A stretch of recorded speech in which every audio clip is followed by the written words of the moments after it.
Can I get a warm welcome for Kevin?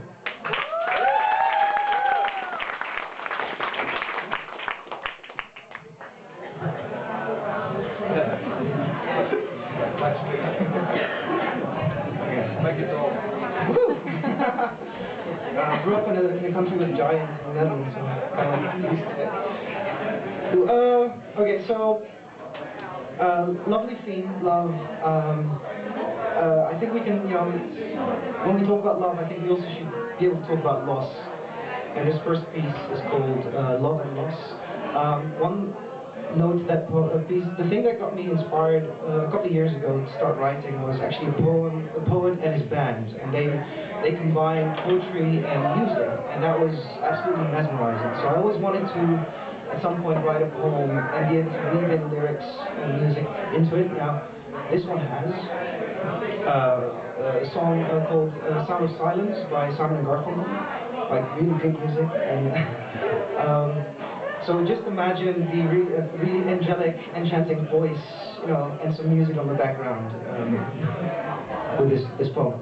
I'm not a singer. Hello, darkness, my old friend. I've come to talk with you again, because a vision softly creeping left its seeds while I was sleeping, and a vision that was planted in my brain still remains within the sound of silence. You always knew that one day your time would come, and just like that, you were gone. In the dead of the night, as if daylight could not bear witness to the painful act of amputating a heart, one part of a love story suddenly separated and set free, the other left behind in shock, bleeding, needing more than a defibrillator to restore its beat. You always said that one day I will leave, and you will only miss me when I'm gone. I never believed you, or maybe I just didn't want to. Maybe I just wanted to hold on to a feeling from the past, one that was never meant to last beyond its expiry date.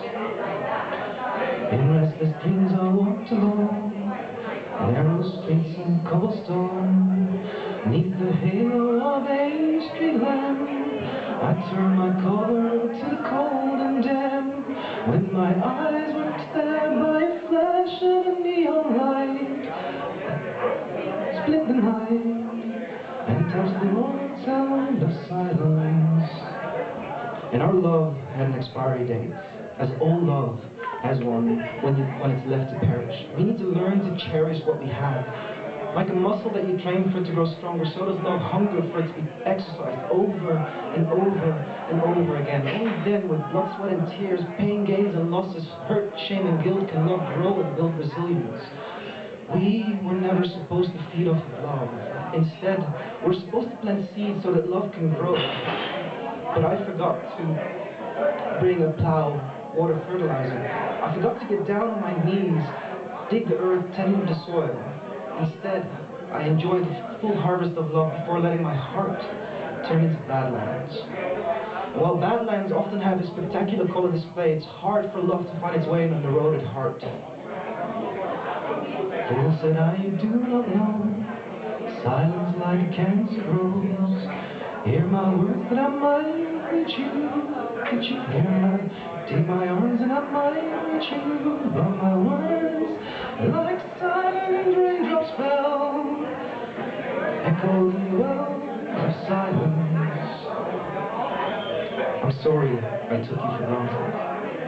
I never wanted us to separate, but I was too late to realize that sooner rather than later I would pay the price, for my heart is a boombox, and inside it'll forever and always carry an echo of your absence so loud you can still hear it every time my heart skips a beat.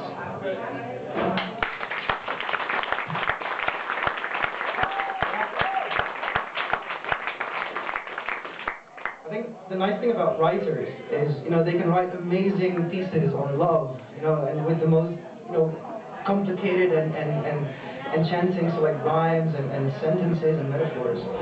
But it's a lot different when you're actually standing in front of the person that you really like, and you're incredibly shy. And I'm pretty sure that I'm not the only shy person in the room. But I am definitely very shy, and that's a bit of an irony because people don't usually expect that when you get on stage and perform. So this poem is about, this piece is about that, you know, that shyness now that sometimes is in the way of creating more love. It's called Silence is a Language That I Speak Fluently. So there we are, just you and me and time. Time we spend going around in circles because we both know something needs to be said before we forget what will be forgotten if neither you nor me will take a risk. A risk in what could be but might never ever exist in between the spaces of our silences. And if silence is a confession of love, then I will stay silent for days, finding ways to stretch time until we both feel comfortable with the sound of silence. So if I don't say a word, know that I trust you enough to understand what I'm really saying is I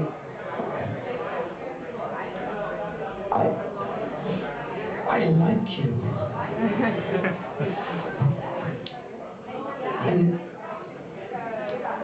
But I understand,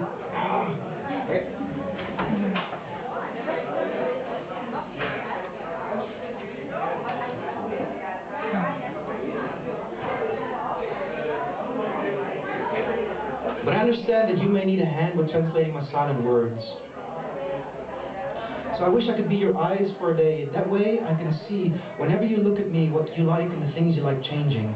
I want to see what makes you smile. Feel your eyes tear up with tears of joy and tears of sadness. And I'll settle for no less than to fully understand every detail of your emotions hiding in the depth of your scarred heart. Peeling away layers of protection that are in the way of real human connection, like peeling an onion until I get to the root of who you really are. And if perhaps your past has left you colorblind, I will try to find a way to color your world, coloring beyond the lines as being kids again who didn't care about perfection, because there was no right or wrong, just only our imagination that made us believe in love songs, in Hollywood romance, in midnight kisses, in prince and princesses, dragons and knights, and a faraway land with kings and queens. So we drew the sky green and the grass red, and the sun always had a smile, because let's face it, the sun and the smile need each other like flowers need rain, and we need to feed our veins with love. We need to feed our veins with love, enough to grow a garden for future relationships to flourish. And there, in that garden of love, I hope I'll be able to give you silence that speaks 1,000 words. Words that will get straight to the point, forgetting the circles we were bound by, as if we've just found a wormhole, challenging every rule of time and gravity, because gravity cannot explain me falling in love with you. And when in love, time too becomes inexplicable, with seconds feeling like eternity and months feeling like yesterday. And this is not to say that today I cannot enjoy what little time I get to spend with you, but since silence is the only language that I speak fluently, and we seem to be tongue-tied, I'm afraid we might sit here forever waiting for a maybe love story.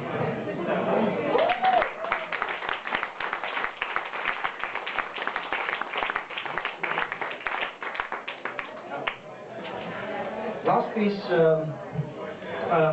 I think like it's easy to talk about love, and when you ask people who do you love or what do you love, you know, it's very easy, like parents, friends. I love pizza and coffee and chocolate, and you know, and I love my significant other, and you know, we can come up with a list. We can come up with 20 things and people that we love.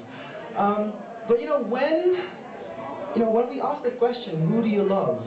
When does our own name get on that list of answers? Self-love is the love that we don't talk about a lot, but especially in today's society, with where we can see on Instagram and Facebook the picture-perfect lives of everyone except ours.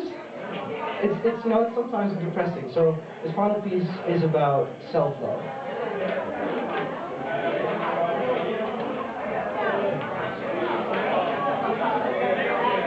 It's called "You Are Beautiful." So maybe it's also a love song, or a love, a love poem. Mirror, mirror on the wall, who's the fairest of them all? We all know that line. Most of us have seen the innocent Disney classic.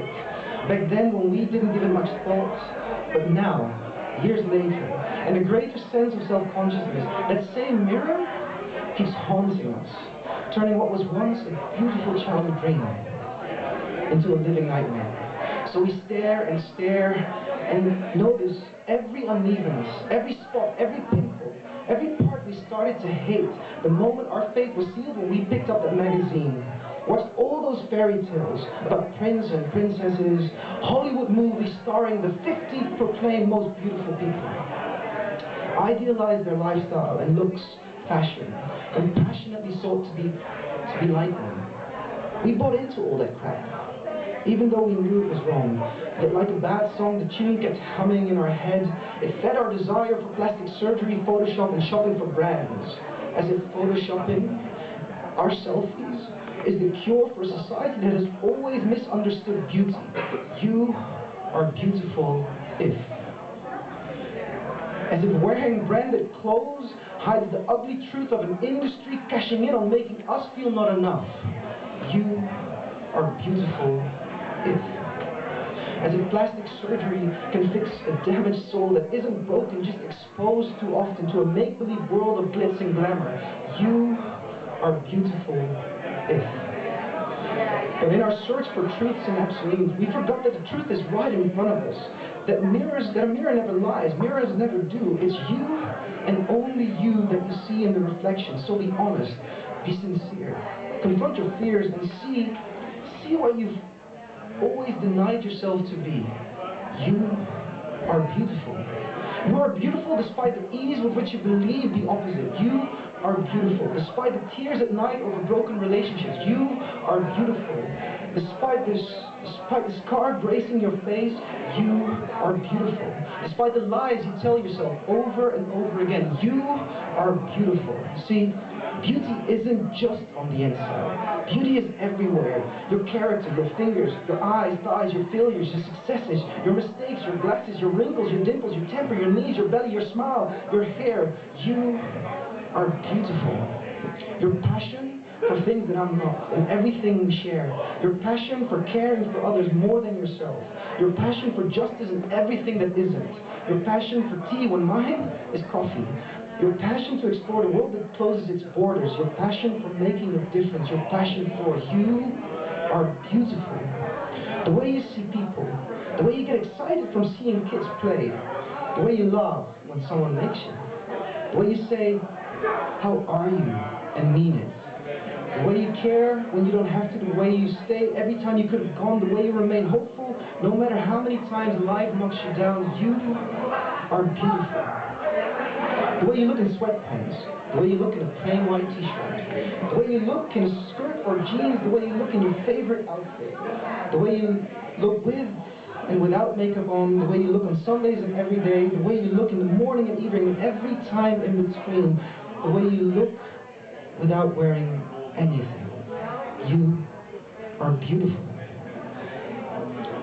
You are beautiful.